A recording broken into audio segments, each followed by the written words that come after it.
viens de nettoyer le capteur de ma caméra pour la première fois. Et je dois dire d'abord, si tu es habitué à ma chaîne, d'habitude je fais des vidéos qui durent généralement moins d'1 minute, donc je vais directement au point et je te montre comment faire quelque chose de très rapidement. Mais aujourd'hui, c'est un cas un peu plus délicat, alors je vais aller un peu plus en détail. Alors, premièrement, pourquoi est-ce que tu veux nettoyer ton capteur? Est-ce que c'est parce que tu as réalisé que tu avais des points dans tes images, toujours au même endroit? Parce que sinon, pour vrai, te gis pas. Nettoyer ton capteur, c'est quelque chose que tu veux faire en dernier recours. Donc, si tu as un problème de points d'image, assure-toi qu'ils sont bel et bien sur ton capteur. Ils peuvent être sur ta lentille, nettoie ta lentille. Ils peuvent être de l'autre côté de ta lentille, donc nettoie ta lentille de l'autre côté. Si tu les vois toujours, il y a des bonnes chances qu'ils soient sur ton capteur.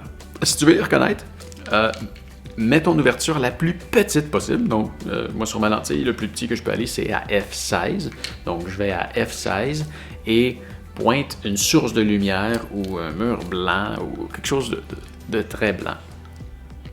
Et c'est dans ces eaux-là que tu vas voir les fameux points, parce que plus ton ouverture est plus petite, plus ta profondeur de champ est grande, et ce qui va faire apparaître les points sur ton sensor. Parce que si tu vas dans les f1.4, f2.8, 3.5, 5.6, tu les verras probablement pas, ils vont être tellement flous qu'ils vont juste s'embarquer par-dessus ton image. Donc, si tu vois toujours des points sur ton image, tu vas vouloir te rendre dans le menu de ta caméra et tu vas rechercher une option qui s'appelle « Nettoyage du capteur ». Tu enlèves ta lentille, tu la pointes vers le bas, tu démarres le nettoyage du capteur. Ça va créer une certaine vibration sur ton capteur qui va peut-être, on l'espère, faire tomber la poussière. Si ça a réglé ton problème, tant mieux, arrête là. Si ça ne l'a pas réglé, deuxième solution, donc on enlève la lentille, on garde la caméra vers le bas et on vient souffler de l'air avec ça. Ça va te coûter à peu près 10$ sur Amazon. J'ai des liens dans la description vers tous les produits que je vais te présenter. Et t'envoies de l'air dans ton capteur. Tu touches pas à ton capteur, tu vas proche, t'envoies de l'air. Pour vrai, ça l'a enlevé les 2 grosses poussières que j'avais sur mes images qui m'ont fait réaliser que j'avais un problème. Donc, probablement que ça va régler tous tes problèmes. Mais s'il y a de la poussière qui persiste, tu vas devoir utiliser un autre outil. Et c'est le dernier à utiliser, ça.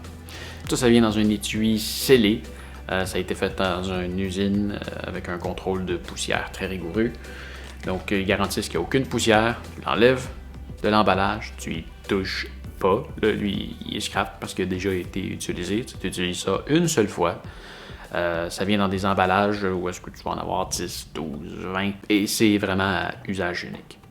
Donc, tu vas déposer ta caméra et tu vas frotter dessus. Sur l'emballage, ils disent que tu peux l'utiliser vraiment une seule fois. Donc, tu passes, tu repasses, et si tu veux repasser, tu en utilises un autre. Peut-être si ton capteur est vraiment sale, là, mais dans mon cas, il me restait 2 mini poussières à enlever.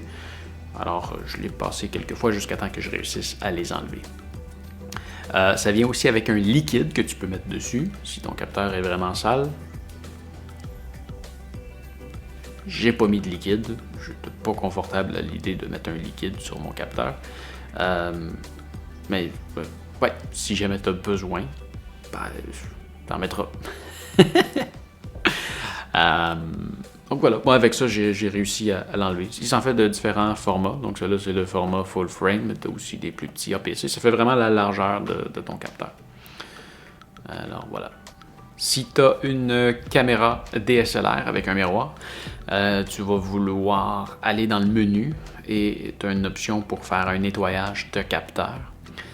Donc ça va faire en sorte que ça va relever le miroir et tu vas pouvoir avoir accès à ton capteur.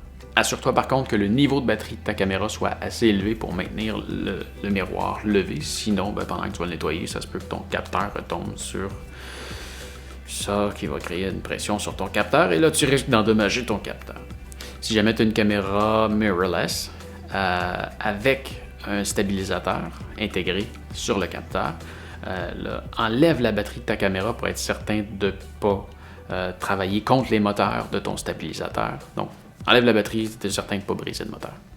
Si tu fais attention, hein, tu ne mets pas beaucoup de pression là-dessus. Tu le déposes et tu mets une pression, mais toute petite. Toute petite. Et voilà, c'est pas quelque chose qui est agréable à faire, surtout quand tu as une caméra qui vaut quelques milliers de dollars. Mais quand tu as des points sur ton image, tu n'as pas le choix. Ton autre solution, c'est de l'envoyer directement à la compagnie. Ça va être fait de façon très professionnelle, mais ça va te coûter beaucoup plus cher. Et si tu pars en voyage avec ta caméra, que tu veux prendre des photos tout le long de ton voyage, que tu réalises que tu as un point dedans, ben, tu n'enverras pas ta caméra à la compagnie en plein milieu de ton voyage. Donc, un moment donné, tu n'as pas vraiment le choix d'utiliser ça. C'est l'inconvénient majeur des caméras DSLR. Voilà, ça fait le tour. Ben alors voilà, ça fait le tour pour aujourd'hui. J'espère que ça va t'avoir aidé. Si oui, s'il te plaît, donne-moi un pouce en l'air. Si tu as des questions à propos de n'importe quel sujet, tu peux m'écrire dans les commentaires juste en dessous de la vidéo. Ça va me faire plaisir de te répondre. Et je vais peut-être même faire une vidéo juste pour toi. Alors, oublie pas de t'abonner. Et ce que tu vois en arrière, c'est ma chaîne principale. Viens jeter un coup d'œil à ça. Tu devrais aimer ça. Salut!